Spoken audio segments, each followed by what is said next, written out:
This was us, our headquarters, and our houses were like exactly like this.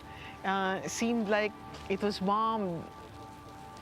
As I'm by the river, I can't help but recall the time when many people died in my province, in Leyte. So much debris, so many dead people around.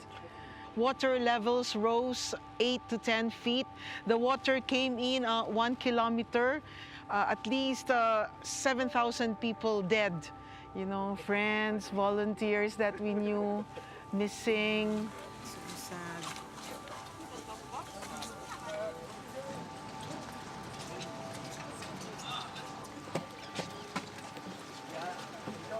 Wow, campaigning in rough winds. Wow, scary.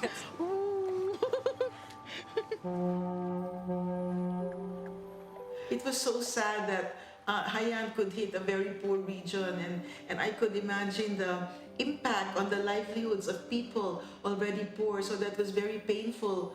I saw the hunger of the sugar workers, of the farmers. I saw children without food and almost despair among the people. I can imagine if a big wave's coming. Yeah.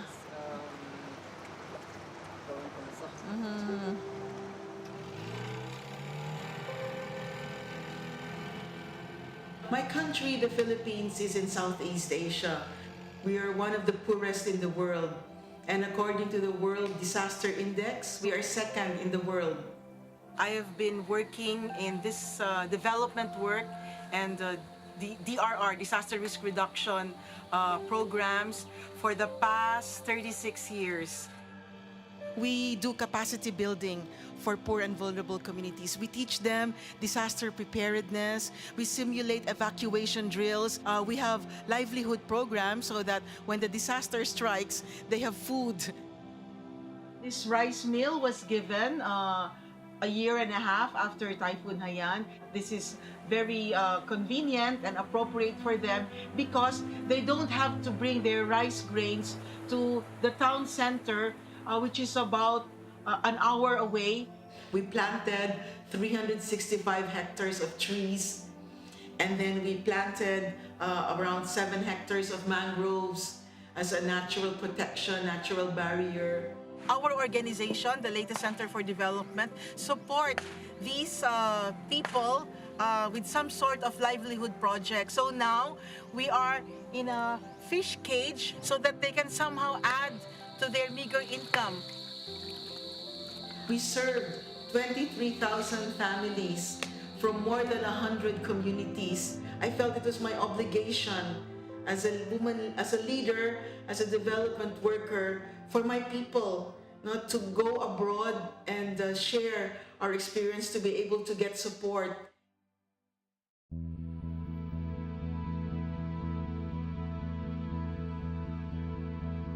I'm here to attend the COP23, and it's an opportunity to share issues and concerns in my country, in the Philippines.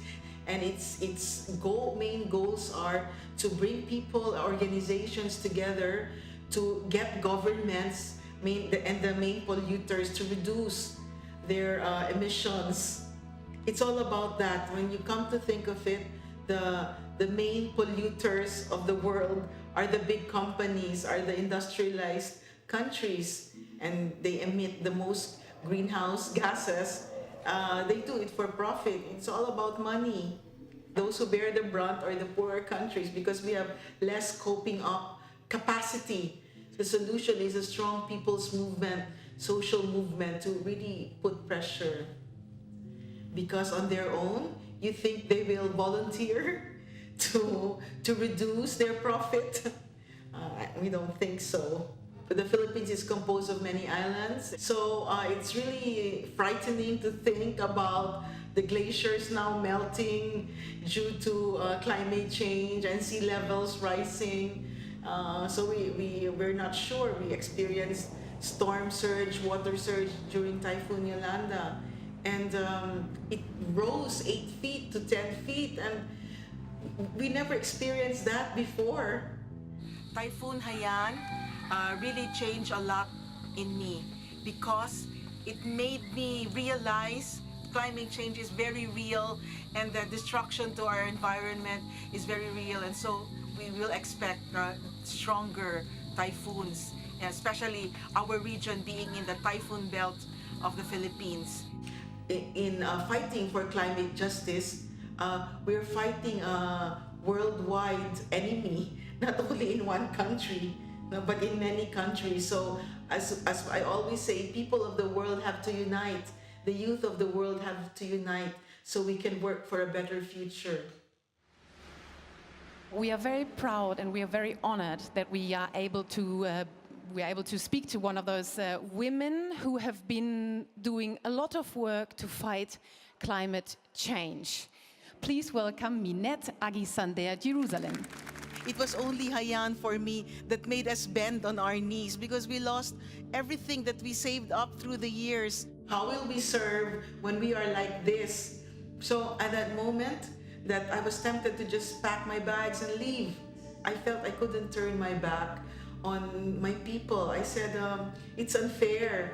I don't think this is the kind of world that God would want us to live in. This is not justice. We decided to stay on for many others who were in a far worse off condition compared to us. Fear has two meanings. First is forget everything and run, or face everything and rise.